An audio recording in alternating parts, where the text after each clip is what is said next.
सुखदेव स्वामी कहते हैं, हे राजा परीक्षित, अब मैं तुम्हें जो भगवान ने 24 अवतार लिए हैं, उन्हीं अवतारों में भगवान श्री राम का चरित्र का अब मैं गुणगान तुम्हें सुनाता हूं। भगवान श्री राम शूर वंश में अवतरित हुए। शूर वंश में अवतरित होने के उपरांत कहते हैं ऐसे कुल में पैदा हुए, जन्म लिया, अवतार लिया, जिसकी त्रिलोकी में महिमा गाई गई। राजा परीक्षित ने पूछा, भगवान यह तो श्रीमद् भागवत महापुराण है और इसमें राम का चरित्र कुछ अटपटा सा नहीं है। सुखदेव स्वामी कहते हैं, हे राजन, जो भगवान श्री कृष्ण का चरित्र है यह बहुत टेढ़ा है। भगवान कृष्ण के चरित्र को श्रवण करने के पूर्व, भगवान श्री कृष्ण के चरित्र में घुसने के पूर्व जिस व्यक्ति ने अपने जीवन में राम के चरित्र को धारण नहीं किया, वह व्यक्ति कृष्ण के चरित्र को नहीं समझ सकता।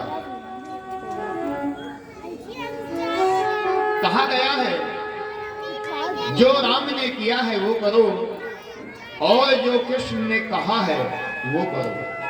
जो कृष्ण ने किया है वो नहीं करना है, जो कृष्ण ने कहा है वो करना है, और राम जी ने जो किया है वो करना है।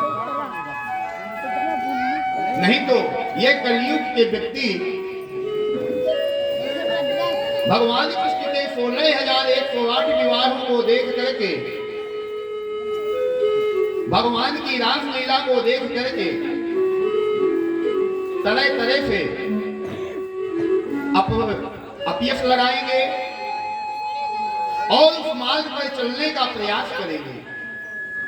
इसलिए वेदव्यास जी महाराज ने भगवान श्री कृष्ण की कथा के पूर्व ही भगवान श्री राम के चरित्र को प्रस्तुत कर दिया कि अगर कृष्ण के चरित्र में प्रवेश करना चाहते हो, भगवान कृष्ण के चरित्र को सुनना चाहते हो,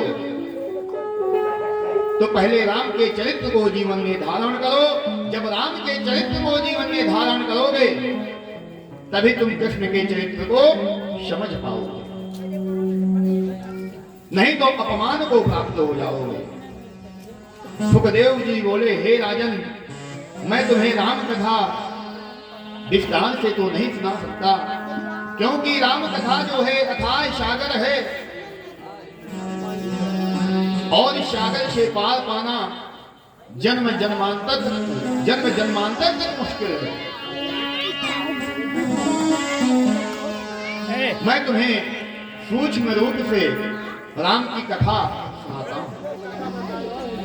सुखदेव स्वामी कहते हैं, हे राजा परीक्षित, नारायण के पुत्र हुए ब्रह्मा जी, ब्रह्मा जी के पुत्र हुए मारीच, मारीच के हुए कश्यप, कश्यप के पुत्र हुए सूर्य, और सूर्य का ही दूसरा नाम विवस्वान भी था, जिसको हम वैवस्वत मनु कहते हैं। आज भी जब हम संकल्प बोलते हैं ना, तो संकल्प में क्या बोलते हैं? वैवस्वत मनवंतरे। सूर्य भगवान का एक नाम वैवस्वत भी है। इन्हीं के वैवस्वत मनु महाराज के पुत्र हुए प्रद्युम्न, जो शिवजी के आश्रम में गलती से जाने की वजह से स्त्री बन गए और अंत में उन्होंने देह का त्याग किया। इन्हीं वैवस्वत मनु के यहाँ 10 पुत्र हुए, उनमें एक पुत्र हुआ फरियाती। वैवस्वत मनु के फरियाती नाम के जो पुत्र हुए, उनके यहाँ एक परम सुंदरी कन्या का जन्म हुआ, जिसका नाम था सुकन्या। एक बार क्या हुआ, अपने पिता के साथ में यही सुकन्या वन को गई और वहां क्या देखा एक ऋषि बैठे हुए थे, तपस्या में संलग्न थे, और उन्होंने इतनी तपस्या की कि उनके शरीर में मिट्टी की दीमक लग गई। जब मिट्टी की दीमक लग गई, सारा शरीर दीमक से भर गया, सिर्फ आंखों की जगह ही जो खाली हुई थी। तो ये सुकन्या गई और एक कांटे उठा के, जो 2 छेद थे, उन 2 छेदों में कांटे चुभो दिए। जब कांटे चुभो दिए तो रक्त की धारा बहने लगी। तो महाराज शर्याती के साथ में जितने सैनिक आए हुए थे, सबका श्वास बंद होने लगा, मलमूत्र इत्यादि रुक गया। सभी दौड़े दौड़े महाराज के पास में गए। महाराज ने भयभीत हो गए और कहा, ये क्या हो गया? पता किया कन्या ने अपराध किया है। च्यवन ऋषि के पास में गए और उनके क्षमा याचना की। च्यवन ऋषि ने कहा, राजन, मेरी आंखों की ज्योति तो चली गई, और अंधे व्यक्ति का संसार में जीना बहुत मुश्किल होता है।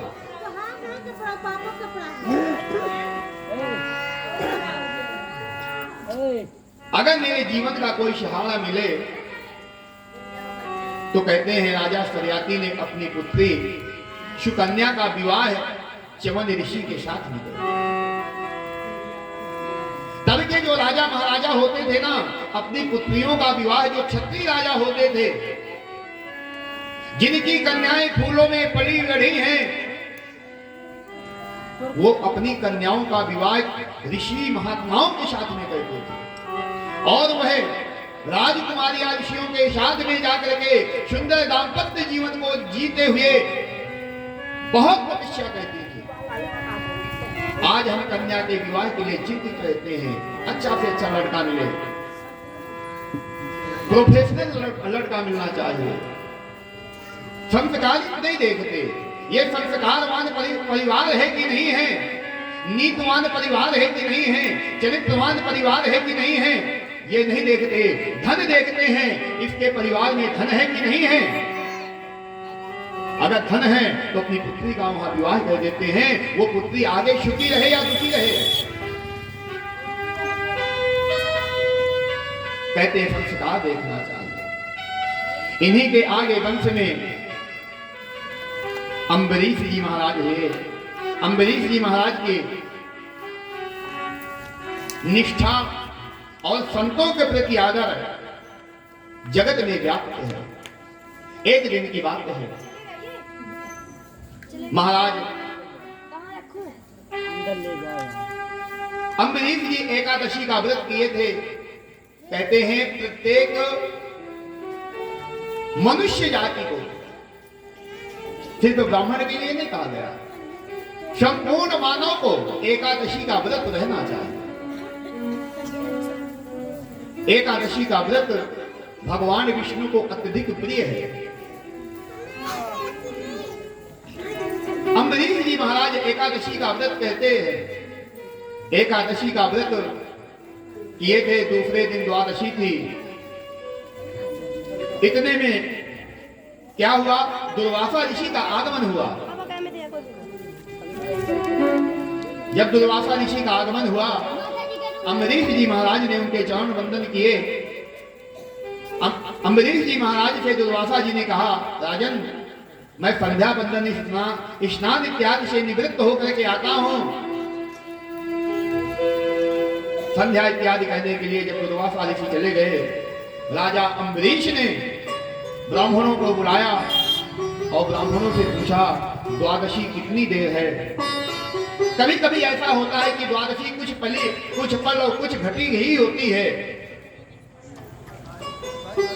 और इसके बाद में तुरंत त्रयोदशी लग जाती है। तो जिनको त्रयोदशी का व्रत करना होता है वह द्वादशी में ही पालन करते हैं। जब द्वादशी में पारण कहते हैं, ब्राह्मणों ने कहा, महाराज द्वादशी का समापन होने वाला है, आप पालन कर लीजिए। अम्बरीश जी महाराज ने कहा, मैंने किसी ब्राह्मण को आमंत्रित किया है, दुर्वासा ऋषि स्नान करने गए हैं, मैं उनके पहले पालन कैसे कर सकता हूं? कहते हैं, जिसको आपने आमंत्रित किया है, आमंत्रित करने के उपरांत यह आपकी जिम्मेदारी बनती है कि जब तक उसको भोजन इत्यादि, प्रसाद इत्यादि ना करा दो, विश्राम इत्यादि ना करा दो, तब तक ना तो आपको प्रसाद ग्रहण करना चाहिए और ना विश्राम करना चाहिए। यह शास्त्र का नियम है। कहते हैं, अम्बरीश जी महाराज को ब्राह्मणों ने कहा, भगवान, हे राजन, आप भगवान का चरणोदक ले लो, भगवान का चरणोदक लेकर के पालन कर लो।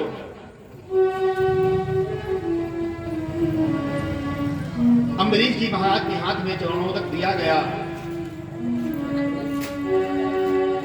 विष्णु पादोदकम पीत्वा पुनर्जन्मना विद्यते अकाल मृत्यु हरणम। ये जो चरणोदक होता है ना भगवान का, इसका बहुत प्रभाव होता है। जो भगवान विष्णु का स्नान कराने के बाद, शालिग्राम को स्नान कराने के बाद यह चरणोदक 3 बार दिया जाता है, 1 बार नहीं दिया जाता,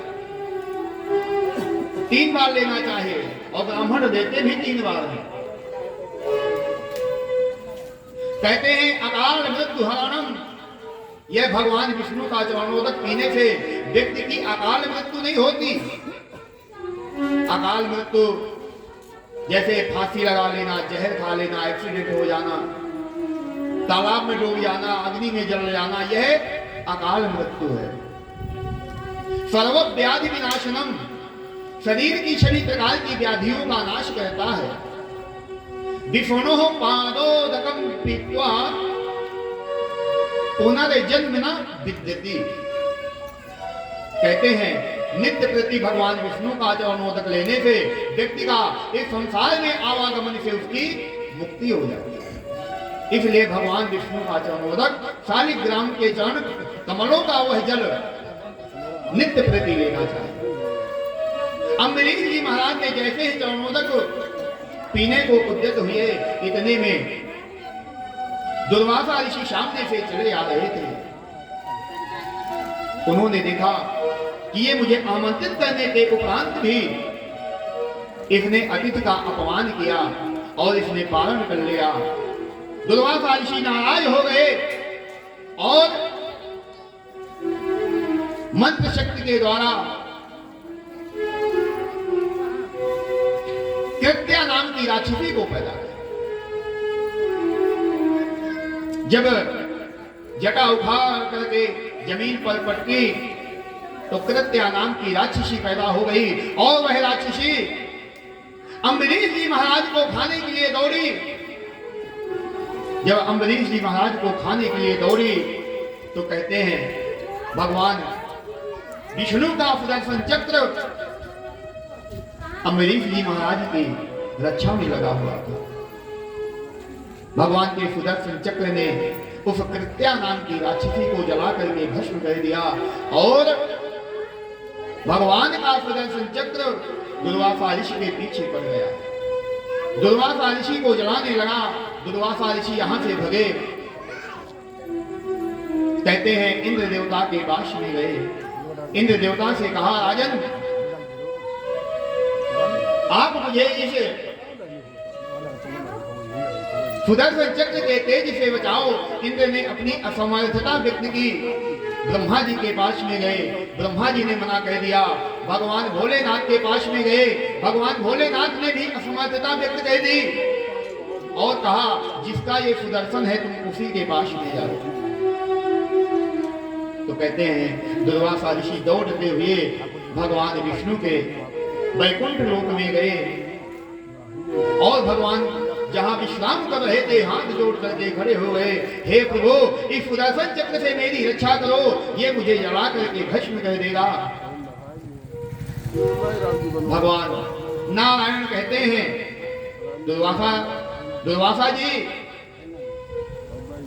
इस सुदर्शन से मैं तुम्हारी रक्षा करने में असमर्थ हूं। दुर्वासा जी कहते हैं कि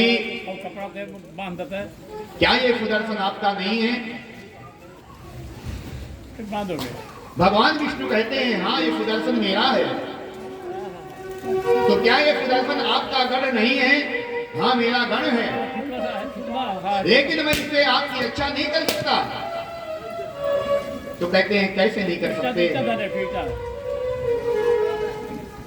भगवान कहते हैं कि अहम भक्त पराधीन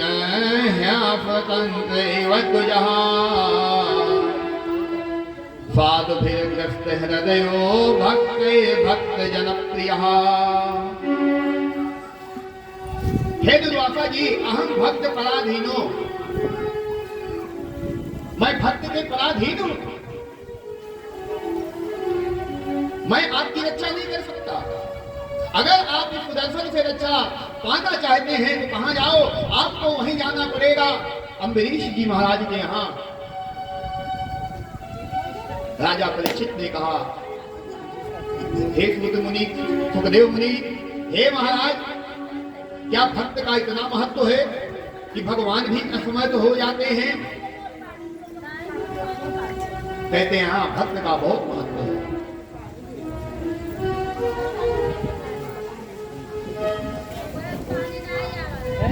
एक किसी महापुरुष के द्वारा भक्तों की महिमा गाई गई और उसमें बताया गया कि हम जानत धरनी बड़ी। आप लोग शांति बना के रखिए। बतियाओ नहीं भाई, बतियाओ से क्या हो बतलाओ। कहते हैं कि हम जानत धरनी बड़ी, जाए हैं सब देश। एक भक्त कहता है कि मुझे पता है ये धरती बहुत बड़ी है और इस धरती पर ही तो संपूर्ण संसार के देश विद्यमान हैं। कि हम जानत धरनी बड़ी, जाए हैं सब देश। दूसरा भक्त कहता है नहीं, धरती नहीं बड़ी है, कि धरती है कैसे बड़ी, धरे शीश पर शीश। ये धरती बड़ी नहीं है। क्यों? अरे इसको शेषनाग ने अपने सर पे धारण किया हुआ है, तो धरती बड़ी कैसे है? इसका मतलब क्या हुआ? शेषनाग बड़े हो गए? कहते हैं नहीं, शेषनाग भी बड़े नहीं है। कि शेषों लिपटे रहते हैं श्री शंकर के अंग। शेषनाग तो भगवान शंकर के गले में लिपटे रहते हैं, तो शेषनाग बड़े कैसे हो गए? तो क्या शंकर जी बड़े हो गए? अगर शंकर जी के गले में लिपटे हैं तो कहते हैं शंकर जी भी बड़े नहीं हैं। कि शंकर हूं कैलाश मां बसत सती के संग। शंकर जी बड़े नहीं हैं। शंकर जी तो कैलाश पर्वत पर रहते हैं और वो भी माता भगवती के साथ में, तो कैलाश पर्वत बड़ा हो गया? कहते नहीं, कैलाश भी बड़ा नहीं है। सो कैलाश उठा लिया रावण ने कई बार। अरे रावण जब शिव तांडव कहता था और तांडव कहते कहते कैलाश पर्वत को उठा लेता, तो क्या रावण बड़ा हो गया जो कैलाश पर्वत को भी उठा लेता है? तो कहते नहीं। सो कैलाश उठा लिया रावण ने कई बार, रावण हूं मारो गयो राम बाण की मार। रावण कैसे बड़ा हो गया? रावण को भगवान के राम के हाथ से मारा गया, तो क्या राम बड़े हो गए? एक भक्त कहता है अब हम जान गए कि सर्वोपरि है राम। वो भक्त कहता है अब हम जान गए कि सर्वोपरि अगर संसार में कुछ है तो कौन है? राम है। तो ये जो दूसरा भक्त बैठा हुआ है कहता नहीं, राम सर्वोपरि नहीं है और राम बड़े भी नहीं है। ना तो राम सर्वोपरि हैं और ना राम बड़े हैं, तो कहता है कि बड़ा कौन है? कि राम है कैसे बड़े करें भक्त के हृदय विश्राम। राम बड़े नहीं हैं, राम तो भगवान श्री राम तो भक्त के हृदय में रहते हैं, इसलिए भक्त बड़ा है। और यहाँ आज भगवान ने कहा हम भक्त पराधीनो ह्या स्वतंत्र इव द्विजहा असाधु ग्रस्त हृदयो भक्त जन प्रिय। आज भगवान ने अपनी असमर्थता व्यक्त कर दी। हे दुर्वासा जी, मैं आपकी रक्षा नहीं कर सकता। तो कहते हैं दुर्वासा जी वहां से दौड़ते हुए फिर पहुंचे जहां अम्बरीश जी महाराज खड़े थे।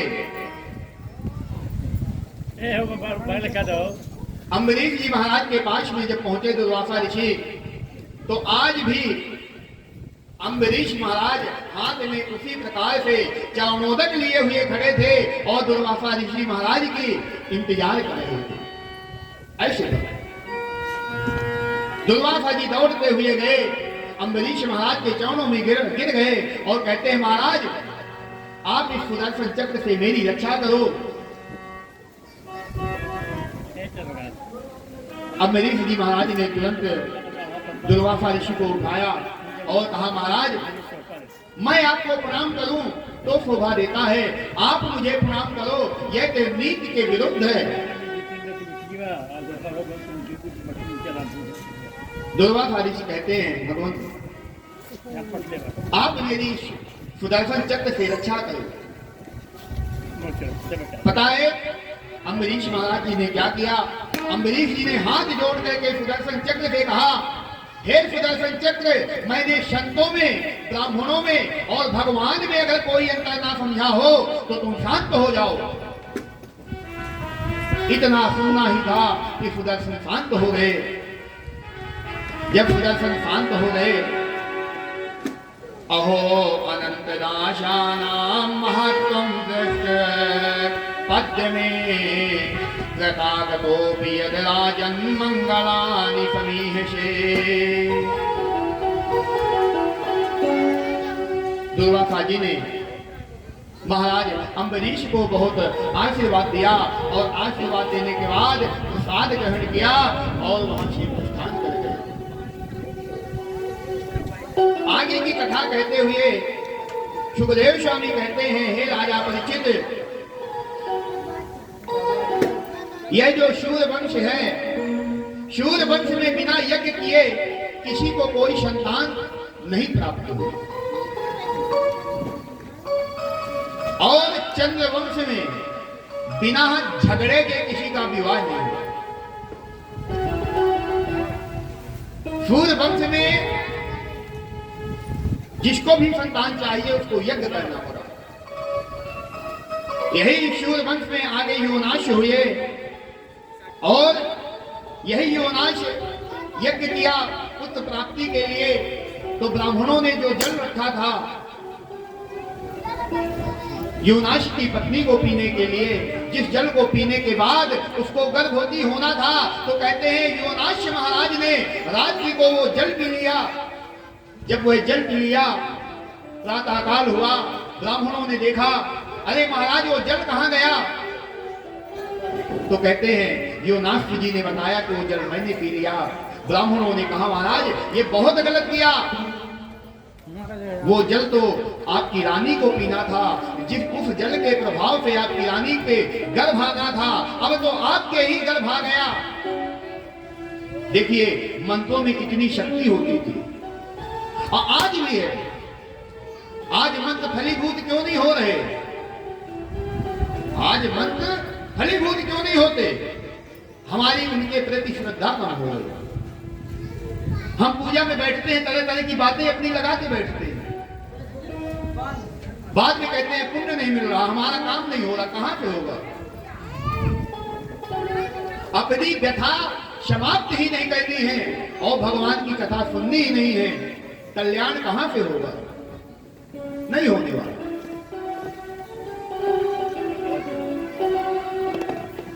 मंत्रों में इतनी शक्ति होती थी कि महाराज योनाश के गर्भ आ गया महाराज मीनाक्षी ने कहा, महाराज ये क्या हुआ? अब इस संतान को मैं जन्म कैसे दूंगा? तो कहते हैं ऋषियों द्वारा, ब्राह्मणों के द्वारा पेट चीर करके बालक जो उदर में था उसका जन्म करवाया। जन्म होने के उपरांत अगर माँ के गर्भ से संतान का जन्म होता है तो माँ के स्तनों में दूध आ जाता है बालक को पीने के लिए। यहाँ तो पिता के गर्भ से, पिता के उदर से संतान का जन्म हुआ, दूध कहाँ से आएगा? तो कहते हैं उसी समय इंद्र देवता आए और इंद्र देवता ने अपनी तर्जनी उंगली को ये बालक के मुंह में डाल दिया और कहा, माम धाय, ये मेरा दूध पीजिएगा। इंद्र की उंगली में, तर्जनी में अमृत है, मुंह में डाला और वह बालक पीने लगा और इसलिए उस बालक का नाम क्या हुआ? मानधाता नाम हुआ। इन्हीं मानधाता के मुचकुंद हुए जो बहुत तपस्वी हुए थे और इनके जिनको भगवान श्री कृष्ण ने मुक्ति दिलाई। इन्हीं मानधाता के वंश में आगे जाकर के त्रिशंकु हुए। वही त्रिशंकु जिसको विश्वामित्र ने कहा था मैं तुम्हें सशरीर स्वर्ग भेज दूंगा, और आज भी वो त्रिशंकु आसमान में लटके हुए हैं, ना तो ऊपर गए और ना नीचे आए। इसलिए कहते हैं विधि के विधान में अड़ंगा नहीं लगाना चाहिए। और इसी वंश में राजा हरिश्चंद्र हुए जिनकी सत्यवादिता को आज भी हम जहां रहते हैं वहीं से उनकी सत्यवादिता को नमन कहते हैं। महाराज हरिश्चंद्र जैसा सत्यवादी, हरिश्चंद्र जैसा राजा अपनी पत्नी को भी बेच दिया, पुत्र को भी बेच दिया, जमादार के यहां शमशान घाट में सेवा की, लेकिन अपने धर्म से नहीं डिगे। हम तो जरा सा हमारे स्वार्थ में जरा सा बाधा आती है, हमारे स्वार्थ में जरा सा बाधा आती है, हम धर्म का त्याग कर देते हैं। और यहाँ महाराज हरिश्चंद्र को देखो, राजपाट चला गया। यह जीवन सिंगनी अर्धांगिनी पत्नी जिसको अग्नि के साथ फेरे, अग्नि को साक्षी बना करके, दिन है तो सूर्य, रात है तो चंद्रमा, ध्रुव तारा, ब्राह्मण को साक्षी बना करके जिसको हम अपनी अर्धांगिनी स्वीकार करते हैं, उस अर्धांगिनी को भी त्याग दिया सिर्फ धर्म की रक्षा की, सत्यवाद अपने शिशु को बेच दिया। कहते हैं व्यक्ति को सत्यता के मार्ग से कभी डिगना नहीं चाहिए, अडिग रहना चाहिए। इन्हीं के आगे वंश में कहते हैं विचित्र राजा हुए बाहुक, और इन्हीं के आगे वंश में महाराज शगर हुए। शगर की दो पत्नियां हुई, एक का नाम था शुभरती और एक का नाम था केशिनी। ये केशिनी और सुमति, एक के पुत्र हुए असमंजस और सुमति, और दूसरी रानी का एक मांस का पिंड पैदा हुआ। कई बार हम देखते हैं ना, गर्भ खराब हो जाता है, तो जो मांस का पिंड पैदा हुआ, उस मांस के पिंड के 60,000 टुकड़े किए गए। 16 नहीं, 60,000 टुकड़े किए गए, और वही 60,000 टुकड़े मंत्र शक्ति से सभी जीवित कर दिए गए, और वही 60,000 महाराज शगर के